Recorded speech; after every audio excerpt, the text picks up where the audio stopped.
అతని మీద సుమోటోగా యాక్షన్ తీసుకోవాలా వద్దా, అదొకటి.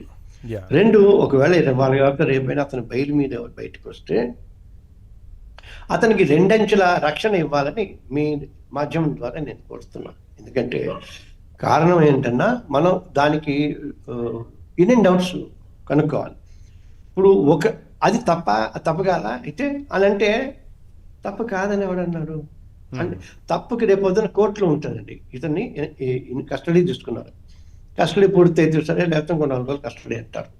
కస్టడీ అయిపోయిన తర్వాత డాక్యుమెంట్లు, సాక్షులు, ఎవరెవరు ఉన్నారు, వెనక ఎవరు, ముందర ఎవరు, ఎక్కడెక్కడ ఏ దేశాలు అన్నీ పట్టుకుంటారు. పట్టుకున్న తర్వాత వాళ్ళని జ్యుడిషియల్ కస్టడీకి వేస్తారు. తర్వాత 10 రోజులు, నెల రోజులకు బెయిల్ చేస్తారు. దేశం విడిచి వెళ్ళకూడదు, సాక్షుల్ని ఇన్ఫ్లుయెన్స్ చేయకూడదు, అటెండెన్స్ ఇవ్వాలి అని చెప్పి. అది అయిపోయిన ఛార్జ్ షీట్ వేయాలి కదా, 90 రోజుల లోపు, 90 కాకపోతే 100 రోజుల్లో, 1000 రోజుల్లో ఛార్జ్ షీట్ వేస్తాం. వేసిన తర్వాత ట్రయల్ మొదలవుతుంది కదా. అవును.